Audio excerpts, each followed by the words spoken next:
The other morning, just before sunrise, I got up early for a change. Went out into a clear sky and saw the brightness of the Hale-Bopp Comet. Quite a sight. I invite you to get up early and go see it as well. For the next few months, it's going to be gracing our skies. Perhaps there is a scriptural, shall we say, prophecy concerning the Hale-Bopp Comet. Gary Stimmer is here to discuss with me the Comet Cometh. The Comet Cometh. And at the time this program airs, J.R., that comet will be visible morning and evening. And it's going to be visible morning and evening for quite a while because it's called a circumpolar comet. That means it makes its entry above the sun relative to the Earth's orbit, sort of dives toward the south. And for people who may be watching this from Canada, Hale-Bopp stays up in the night sky all night long. It's quite an object. As we make this program, we're not really sure how bright it's going to be, but people are excited about it, and we think that there is reason to link it with certain prophetic aspects of Scripture.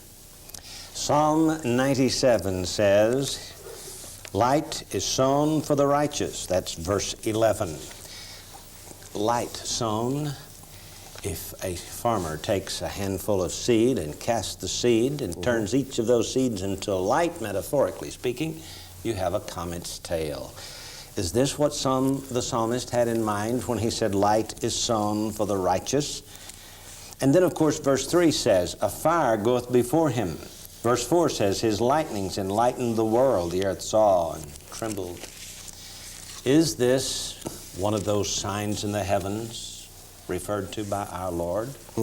For you know, Gary, in Luke chapter 21 and verse 25 it says, "And there shall be signs in the sun and in the moon and in the stars, and upon the earth distress of nations with perplexity, the sea and the waves roaring." Fascinating. Well, it is. And you know, J.R., for several thousand years prior to this century, and of course we have telescopes and all kinds of scientific aids now that have almost reduced comets to a clinical detail. But before we had all these telescopes, people used to be terribly frightened of comets, and they used to associate comets with changes of power. It was said that when a comet swept by, an old rule would die and a new one would be born. And I was thinking about that a while back. The great comet Halley swept past the Earth in 1066, the time of the Norman conquest. And the Normans, of course, were victorious in England. And Halley came rolling by at 76-year intervals. The last time it came by planet Earth was in 1986, and I'm sure that everybody who's watching this right now remembers when Halley came by because it was in the front pages. And then I stopped to think, well, what regime fell following Halley's appearance in 1986? I guess the Soviet Union fell. That was the time when Gorbachev was dethroned in the months just following the appearance of Halley. It was the time when the Berlin Wall came tumbling down. So maybe those old timers had something after all. Wow. Well, you know, even the Jewish historian Flavius Josephus, who wrote in the first century, described a comet that was suspended in the heavens for about a year, he said. Just before the destruction of the Jewish temple in AD 70 by the Roman army. They thought back then that that comet was a harbinger of God's judgment upon Jerusalem and the temple. Now, something interesting is going to happen on March 23rd of this year. And it has at least two aspects that we know of. Number one, Comet Hale-Bopp, and the truth will soon be known about just how bright it'll be. But on March the 23rd, Comet Hale-Bopp makes its closest approach to Earth, about 122 million miles away. That's not terribly close. Some comets have come a lot closer. But that's the date upon which Hale-Bopp will be at its brightest apparition morning and evening. Well, that just happens to be the Jewish festival of Purim. And J.R., an eclipse of the moon happens on that very same night. Three events linked together. Yeah. It makes you wonder, doesn't it? That's incredible. for there to be an eclipse of the moon on another Jewish holy day. In fact, we have been charting these moon eclipses and have actually found the last 5 moon eclipses. 5 of them, not 2, not 4, but 5 moon eclipses on the last successive Jewish holy days. Tell us when the first one occurred, Gary. And it's kind of interesting the way this came about, too, because at first we only reckoned 2 of them. Yes, we only knew of 2. That's the 2 last year. Yeah, the 2 in 1996. And then we began to scratch our heads, and JR said, we should look and see if there are any more. And we began to look backward from 1996 and discovered that in October the 8th of 1995, on the Feast of Tabernacles, there was an eclipse of the moon. Prior to that, on April 15th of 1995, Passover, there was an eclipse of the moon. So that means April Passover 95, there was an eclipse of the moon. October Tabernacles 95, there was an eclipse of the moon. April 3rd, Passover 1996, there was an eclipse of the moon. September 27th, 1996, Tabernacles, there was an eclipse of the moon. And the 5th one is going to be this March 23rd, 1997, on Purim. That's 5 in a row, JR, and that's so, that cannot be. It cannot be a coincidence. That's absolutely mind-boggling to think that 5 eclipses of the moon in a row would appear on Jewish holy days. And if this year had a leap month in the Jewish calendar, it would have occurred on Passover again. And probably on Tabernacles. And the following September on Tabernacles again. But we had a leap month, a second month of Adar, a 13th month to the Jewish calendar year, in order to correct them with what they felt was the solar year. And so it threw everything off. But 5 Jewish holy days, moon eclipses. Now I want to go back at this point now and look at Luke 21:11 again. Jesus talked about the latter days, and listen carefully to what he said. And great earthquakes shall be in divers places. Well, we know that the earthquakes are on the rise. We've studied that. Famines. Scientists tell us that global famines are on the increase worldwide. Pestilences. That would be diseases, epidemics. We have AIDS, an incredible epidemic. And then right after that, Jesus says, and fearful sights and great signs shall there be from heaven. So it is not stretching things to say that we may be seeing great signs in the heavens right now. Not only will the 23rd of March be Purim and the time of the Hale-Bopp Comet's closest appearance to the Earth, and a blood moon or moon eclipse, but it is also the vernal equinox, the time when the sun crosses the equator, coming north for the summer. True. And so all of that in the same couple of days right there, at March 21st, 22nd, 23rd. That's really powerful. Not only that, but just a few days before, on the 9th of March, there was a solar eclipse over the Mongolian, Siberian border in eastern Russia. And at that eclipse, when the sun was obscured by the moon, the Hale-Bopp comet appeared nearby. Now, this is a very rare occasion. In the March edition of Astronomy magazine, March 1997, Alan Hale, the man from whom the Hale-Bopp comet is named, writes an article, and he says, such a sight, combining 2 of the most impressive phenomena in nature, is extremely rare. Less than a half dozen eclipse comets have been seen throughout recorded history. The last one in 1948. Gary, that was the year of the birth of Israel. I wonder if he knew what he was saying. We've got a table full. So. We have a table full of astronomy magazines here. I'm looking at the January 1997 Sky and Telescope. The eclipse comet to which he refers here came in 1948. It was most visible in northeastern Africa. And if you had been standing in the plains of northeastern Africa, you would have seen an eclipse of the sun revealing this incredible comet. A great sign in the year of Israel's birth. J.R., something's going on for those who take the time to watch. It's amazing. Remember again, Jesus said in Luke 21:25, there would be signs in the heavens, signs in the sun and the moon and the stars in the days just prior to the second coming of Jesus Christ. And here in Psalm 97, we have a fire goeth before him, his lightnings enlighten the world. Light is sown for the righteous. We'll be back in just a moment. So we have all of these strange heavenly events occurring at this time. We have an eclipse of the sun, which in ancient cultures was always an evil omen. We have the eclipse of the moon, which likewise was not a happy face. We have a comet, which portended the overthrow of some potentate and the change of government. It's coming at this time on the Hebrew calendar date of Purim. Gary, let's talk about Purim.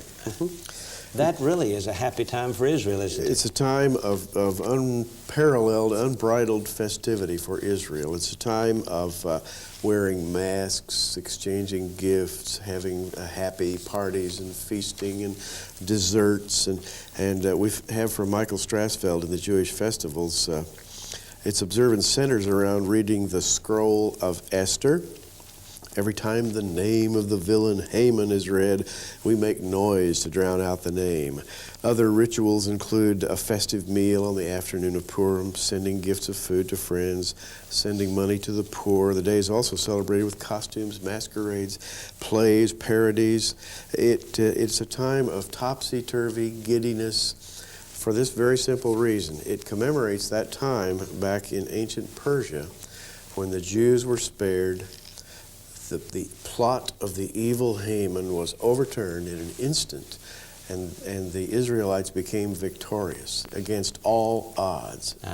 Haman's plan was to eliminate every Jew from the face of the earth. That's right. It was the genocide of the Jewish people.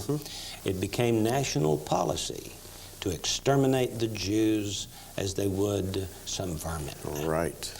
And the day was turned in favor of the Jewish people, and Haman himself was hung on the gallows that he had made for Mordecai. That's right. Built a giant gallows. No doubt it was a very elaborate gallows that would be very showy. Wanted to hang Mordecai high, and he ended up hanging on the same gallows. Now, there's a prophecy there, Gary. A prophetic significance to that story. I think it has to do with the Antichrist and the tribulation period. Right. It does, because Haman is a type of the Antichrist. It's been well pointed out that he's a type of Hitler, too. Purim is associated with the downfall of the Nazis at the end of World War II.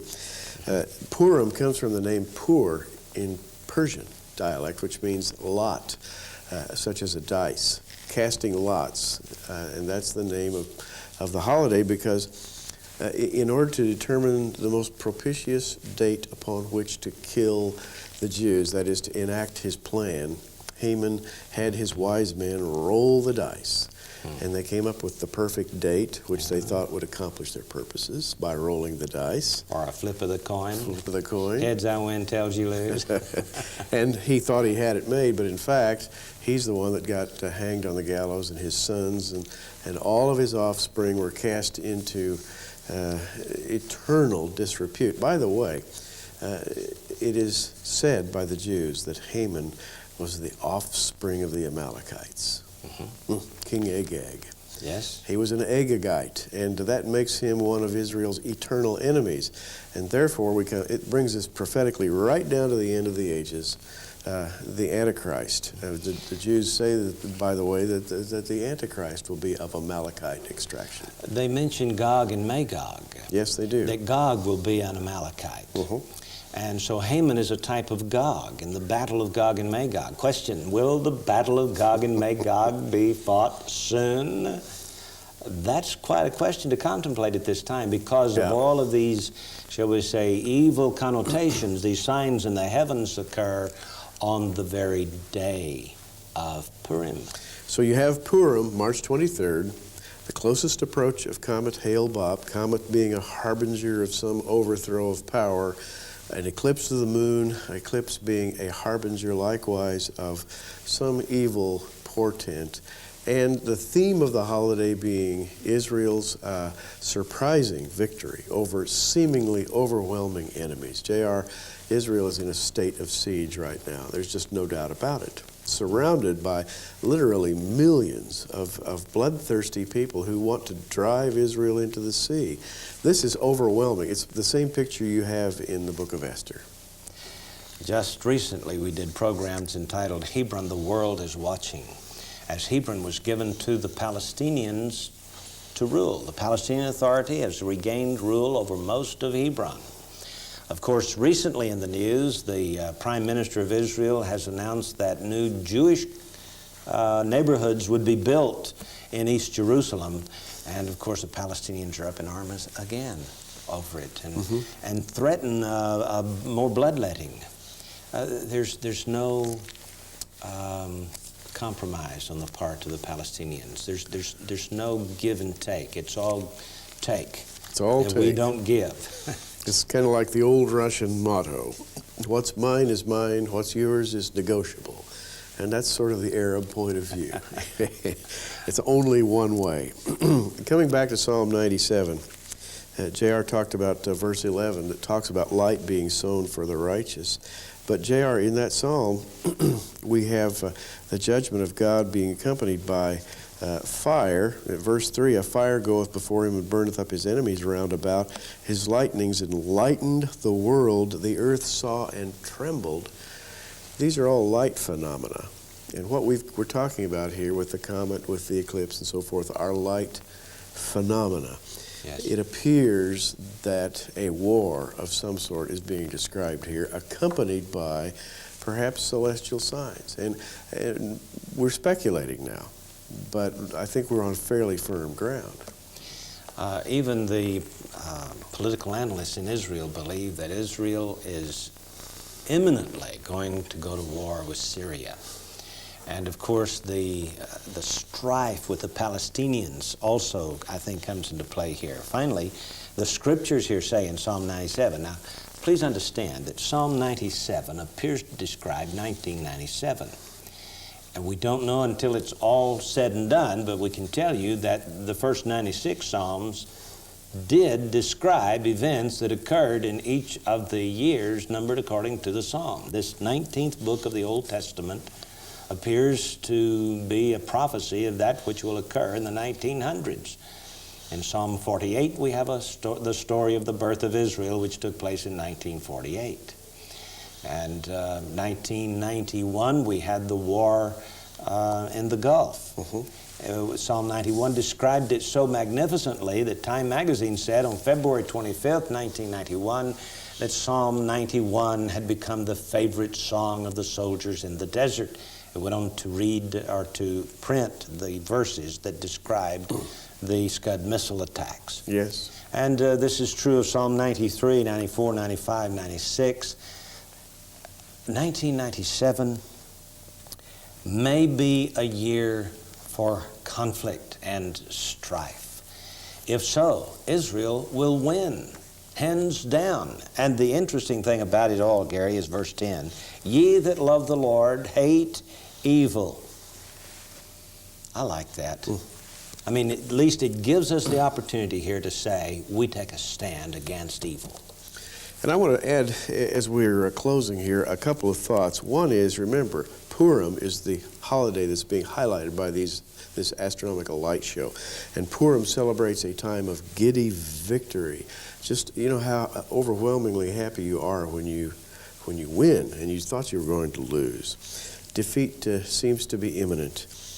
What a year for an eclipse and a comet to place emphasis upon this theme, just when Israel appears to be overwhelmed by enemies. And finally, too, I've read several astronomical accounts of Comet Hale-Bopp, and they're all agreed on one thing, that in their entire lifetime of comet watching, they've never seen a comet that has such quizzical and difficult to analyze light curve behavior as Comet Hale-Bopp. It just adds a little more mystery to this particular apparition. How about that? Well, verse 10 continues, he preserveth the souls of his saints, he delivereth them out of the hand of the wicked. If the saints here represents Israel, they will be delivered. If this verse represents Gentile Christianity, we could be delivered too. And so it's really going to be exciting to see how this year is a pivotal year. It's going to be exciting to see how it all comes out. We'll be back in just a moment.